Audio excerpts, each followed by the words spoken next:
Hola, muy buenas. Soy Beatriz Cutillas-Moreno, but you can call me BCM. BCM, you Spanish. And I say you Spanish because you make it happen.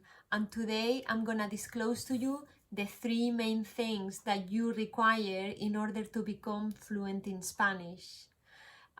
You may want to learn Spanish because you may have a Spanish partner, you may be planning to live in Spain at some point, set up a business in Spanish, and my recommendation will be that you become fluent in Spanish as soon as possible. I remember when I was doing my PhD, sometimes I had to have my emails checked by a colleague or a friend because I wasn't sure of my wording, and that situation used to make me feel cringy, like I cannot believe the lack of privacy that I have at the moment, that this colleague or this friend knows exactly what I am emailing to my boss just because I don't feel sure. And the moment that I felt fully confident because I was fluent at English, I felt absolutely fabulous. And by the way, in Spanish, when we want to say I felt fabulous, sometimes we say me sentí espectacular. Espectacular is a word that we use in the context of fabulous. And anyway, if you like the learnings that you are gaining through these sessions, please subscribe so you'll be able to be alerted of all the videos that I will be uploading. And without further ado, let's go to the session of today. So what are the 3 main things that I believe are required in order to become fluent in Spanish? Some people think that you just need to enroll to a really good class and spend 12 years learning Spanish, but that is not the case at all. The very first requirement is attributes. And I am very sorry to break the news here, but the 2 key attributes that you need in order to become fluent at Spanish are disciplina y perseverancia. Yes, you got it right. Discipline and perseverance. And sometimes people think that one is born with discipline, but no one is born with discipline. It's a muscle that you need to work out.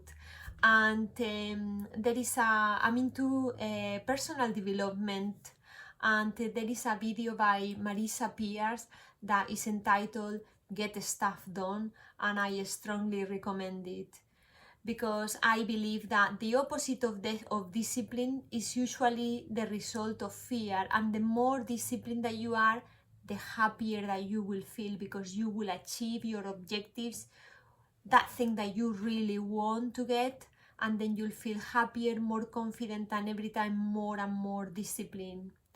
So for the purpose of this, for the purpose of your Spanish learning, I will say that if you could, for example, protect 1 hour every day, or if that's not possible due to your work, maybe say half of the day a week, and you will go through all of the videos that, for example, I am uploading, and you could write between 3 and 5 times the learnings that you are gaining, and you could also repeat out loud between 3 and 5 times all of those learnings. I can assure you that your expression and communication in Spanish will exponentially grow within a year or so. So that's one of the attributes, and one of the attributes is discipline. Then the second attribute that I will say is very important is perseverancia or perseverance. Sometimes when you are foreign and you are learning a language, you may come across people that can be jealous and people that may be unhelpful and try to ridiculize your accent, your expression. But something you need to keep in mind is that when you have a person like that in front of you, deep down, behind all of that, what you have is someone that probably feels jealous, someone that, very frankly, will probably want to be doing what you are doing, and pardon my French, just doesn't have the balls. So, to me, the key of this first requirement, the attributes, is disciplina, So very organized and keep going and perseverance. Doesn't matter what happens around you, you have an objective of learning a language and you just go for it and learn that language. Okay, there is a simile for discipline that that I have heard one of my coaches, which is that, see, if you are driving a car and one of the tires goes flat, do you actually get out the car and make the rest of the tires flat? You don't, do you? You just repair that tire and keep going. So for example, if you establish yourself 1 hour every day, but one of the days for whichever reason you cannot comply with that, don't worry and don't give up. You just need to keep going. Just forget about that hour that you lost, maybe recover it the next day and just keep going. Okay, so that's what I strongly feel is one of the first requirements. And if you think about it, think also of examples of things in your life that you may have wanted and you have just gone for it. Always you have achieved what you wanted if you think about it. So for example, if you wanted a really good car, it may have taken you 1, 5, 10 years, but in the end you have got that car. If you wanted to be the best at swimming in your class, it may have take you like, 1, 3 years, but in the end you have become the best at swimming, and so on and so forth. So anyway, let's go with the second requirement that I believe is super important to become fluent at Spanish. And the second requirement is to have access to the right stuff. So to have access to the correct and right information. You can spend studying Spanish or any other thing centuries, to be very honest, and unless you are studying the right thing, you're gonna get nowhere. So for example, you could see, I see a language like a sea of knowledge and information, and you may spend years and years learning always the same, studying always the same, lost into a sea of grammatical rules, and at the end of the day maybe be in a real life situation and not being able to speak. And what we want here is to have a balance of information, so you have the right amount of grammar that you require to speak correctly, but also the right amount of expressions in the right context, and the practice of the spoken language and pronunciation that allows you to be able to speak in a real situation. And think about it this way: babies don't study grammar, and after 1 year, 2, they start speaking the language and they don't need any studying. It is true that later on in life, obviously, to fine-tune the knowledge of the language, school is requiring, and so on and so forth, but in order to be able to just learn the language, I strongly believe that you need access to the right information. And with the videos that I am producing, I believe that it's guaranteed that you have access to the right information and that you have access to the right wording and the right expression in the correct context. And I believe that will give you a very strong foundation of Spanish expression to build on. And I hope that you are finding this video useful, and if you do, please subscribe, and if you do so, I will be very happy and it'll be very much appreciated. And additionally, you'll be alerted of all of the videos that I am uploading. Let's go with the third one. So the third requirement that I believe is very important in order to learn any language is support. So support in Spanish, by the way, is apoyo, and the verb to support in Spanish is apoyar. So let's repeat this.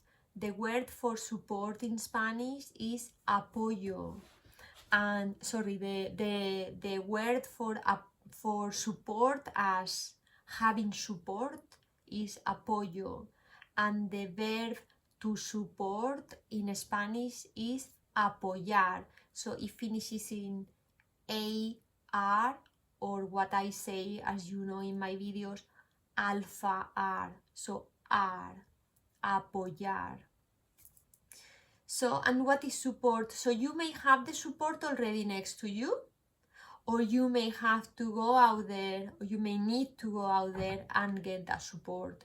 So support is someone that is willing to speak Spanish with you and also is willing to kindly correct your expression whenever it's not correct, okay?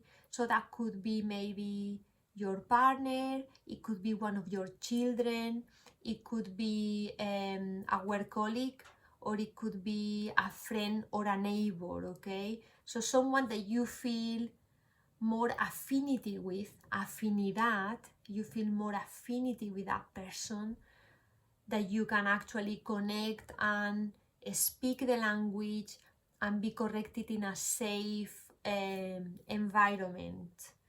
I remember that my English communication expression had a real turning point after I met a very good British friend at work, and instead of feeling sometimes a little bit weird about interacting with a foreign, or or didn't have the patience to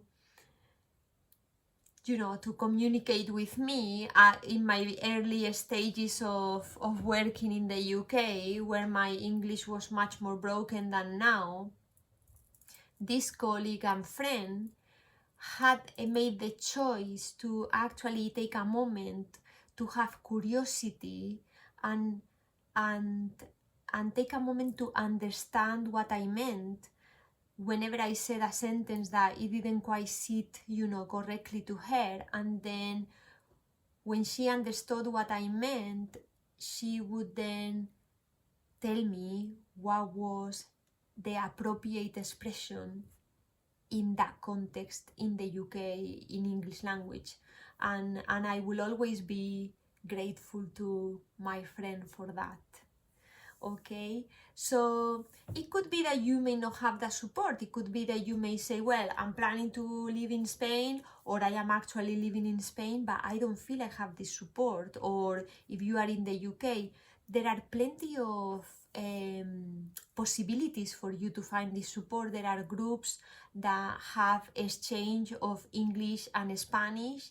The only problem with that is that sometimes, for example, if you interact with a Spanish person that doesn't know a lot of English, you will learn as much Spanish as English that person knows, if that makes sense. So it could be that that person can teach you certain Spanish, but it cannot go into the fine detail, which sometimes is what actually makes the difference. So someone that has a very strong knowledge of the English language and the context, and then you can learn those fine details that I believe, as I said, they make a big difference. But nevertheless, it's a beginning. So if you don't have support right next to you, you can go out there and get the support. We Spanish people, we are everywhere, really, in every country, and yes, and that can really help your practice having fun. You will have a new friend as well, and it's all good. So that's all for today's session. I hope that you have enjoyed this mentoring Spanish session. I know it's a little bit different from my previous videos. I will come back with some more standard lessons as well. I just felt that today's session is also kind of important to have the right mentality for the learning, and I hope that this has given you some clarity as well on what you need, because I believe that clarity is power. I think strongly that it's not possible to become fluent at a language without any of these three. So I don't think that you can become fluent at the language only with discipline and perseverance and nothing else. I don't believe that you can become fluent having the right information but no perseverance or discipline.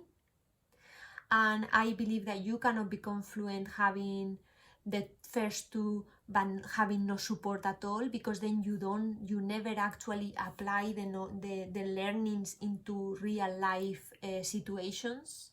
So the three, you need the three. So have that very clear in your mind and make sure that you work on your discipline. It is workable.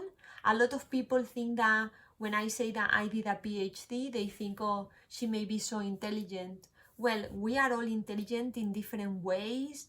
My main characteristics and attributes, mis características o cualidades más fuertes son mi disciplina y mi perseverancia. So my main attributes are discipline and perseverance. And that's all for the video of today. I wish you the very best. I hope that you are really learning a lot. I am sure that you are. Keep practicing, keep studying, get communicating in Spanish and break free. Comunícate en español y libérate. Muchísimas gracias.